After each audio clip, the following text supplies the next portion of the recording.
Did you really not know you won when the putt dropped on 18? Yeah, I wasn't sure. I definitely wasn't sure.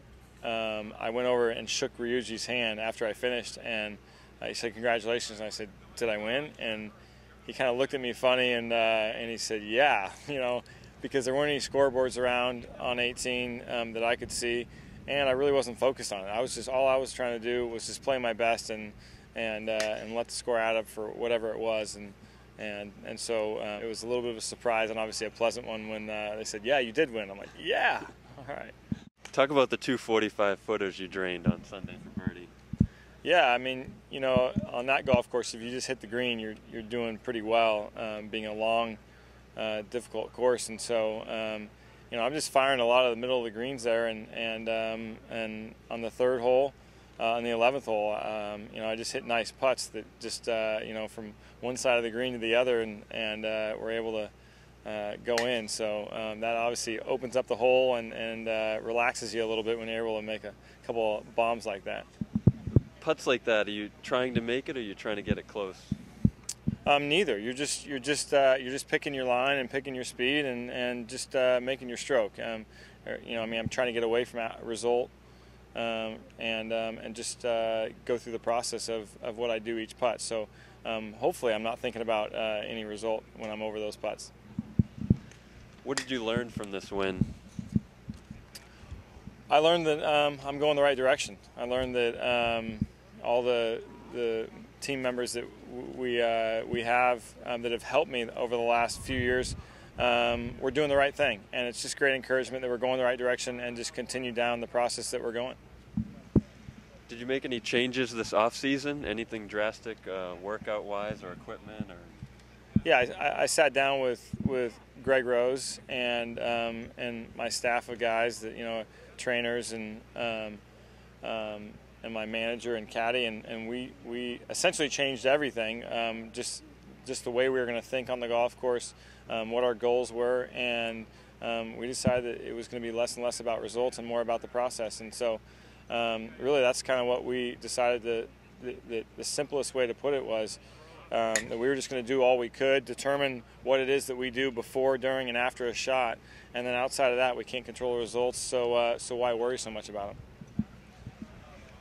them? It kind of goes into my next question about what you've been working on at TPI.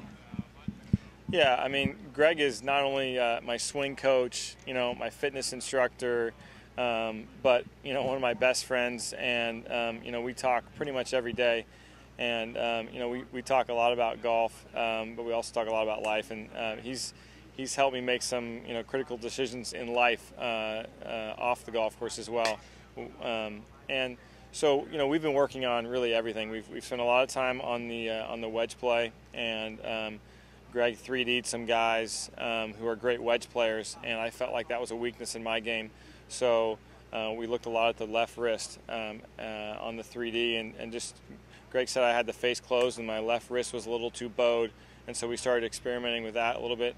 We found a guy to kind of, Tom Pernice has been helping us kind of discover this, and he turned us on to his instructor, and so we spent a lot of time working on the wedges and just really trying to dial those in. How does this change your goals for 2010? My goals are exactly the same. My goals, again, are not outcome-oriented. They're process-oriented, and so nothing changes. We're still going, trying to achieve the same thing each and every day. And I think we're going to reevaluate in November when we all get together again as a team. So really that's the next time we'll kind of reevaluate and maybe change anything up. You're going back to the Masters. Talk about this accomplishment. Yeah, the Masters obviously is it's the Wimbledon of golf, and it's a special place to be. When you walk on the grounds, wow, this place is something special, and you know every hole before you get there because you've watched it on TV so many times. So it's obviously special to go back. I've played there a couple times, and I think I've overtried both times. So I think I'm taking in a similar outlook to going back to the Masters as I have week in and week out, is just to do what it is I do and not put any extra emphasis on it. Last one. You've worn DryJoys for several years. Why DryJoys for you? So my feet don't get wet. No, I wear I wear DryJoys because they're just the most comfortable. You know, again, I'm in my golf shoes for 5 hours a day. The sole just has a great cushion to it, and I like it. And then we've just recently went to a narrow, which I was going through shoes consistently, and Skip Haugen fitted me for.